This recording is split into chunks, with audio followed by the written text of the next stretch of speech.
I think when Chris Daughtry exploded onto the scene during the fifth season of American Idol, it was evident from the beginning that he had an exceptional voice, even for the sort of post grunge flavor of rock music that he most primarily played to.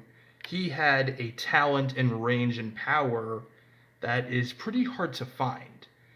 And so when his namesake flagship band Daughtry released their self-titled debut in 2006, fans certainly responded well to Daughtry's superior songwriting, guitar playing, singing skills, but a lot of critics kind of derided it, tossed it aside as being too formulaic and pandering to a sort of safe adult contemporary pop sort of sensibility.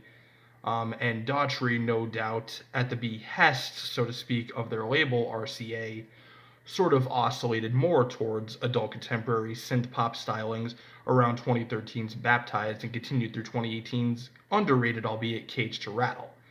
As the years went on, there was no doubt in people's mind that Chris Daughtry was not really making the music he was born to play and to make. He certainly fit into that adult AC top 40 synth pop role like a hand in glove, being the versatile vocalist that he is, but you could tell that his voice was, there was something there longing, yearning to be unleashed. And as 2021's Dearly Beloved certainly showed us, there was a lot waiting to be unbridled. And with this new EP, Shock to the System Part 1, presumably Part 2 will be out next year, that unbridled, untrammeled rage that we've been hoping to see from Chris Daughtry is finally out in the fore. And again, Dearly Beloved was definitely a return to their heavier post-grunge roots, but this new EP, somewhat new EP, a lot of the singles have been out for a while, no doubt continues that and explores that post-grunge territory even further with some of the heaviest and darkest lyrically content that Daughtry has ever produced. Songs like "Nervous" in particular would scale back the red meat of the rock compositions and rely exclusively on skittering, haunting beats and Daughtry's voice. No doubt, sort of crystallize that this is a much darker, much there's a lot more there. And as Chris Daughtry has said in interviews, in 2022 he lost his mom and his daughter in the span of a week, and his daughter took her life. So he's made no bones that this new music is influenced by a lot of the emotions that he's tried to process. Songs like "Pieces," "Learning to Live with This Hole in My Soul."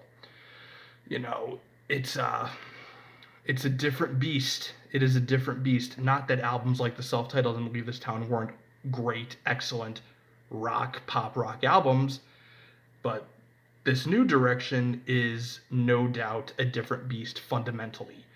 The guitars and the drums are way more intense, way more prominent. There is a ferocity and intensity and an energy that just simply was not present on any of their prior discography.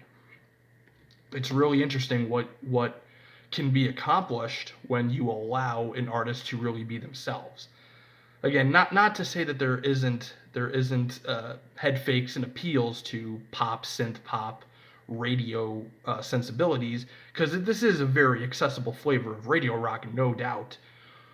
But bar none, the most artistically significant thing Daughtry's ever done.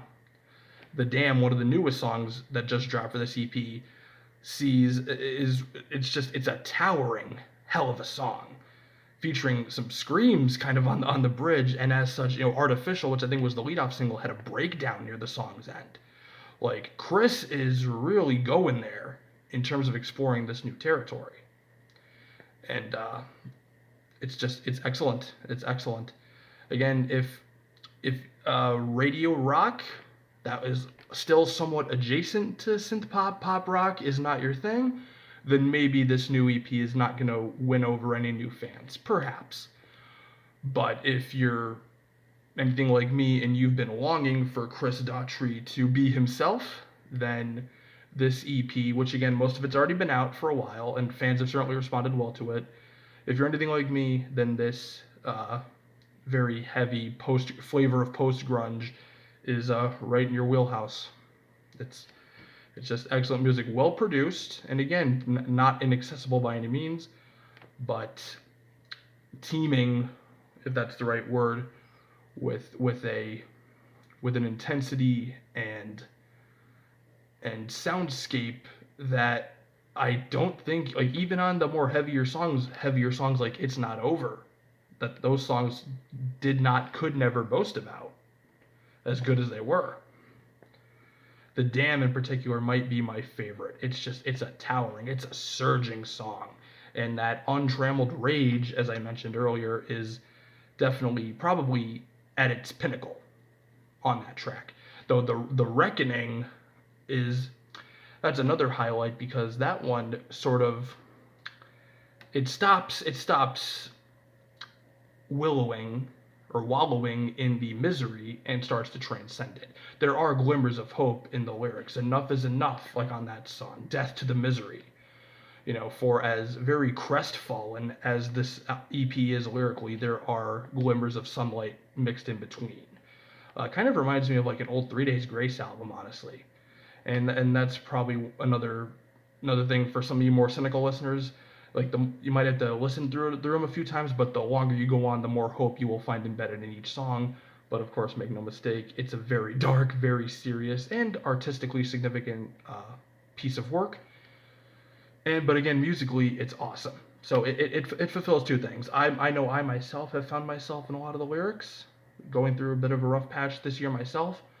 But if you're not in that kind of place, in that kind of headspace, and you're just looking for fun radio rock to just jam the hell out to, then this EP is equally serviceable in that regard as well. So, what do you think of Shock to the System Part 1 by Daughtry? I'm going to give it a 4.5 out of 5. Let me know what you think about it in the comments below. And I'll see you next time. Take care.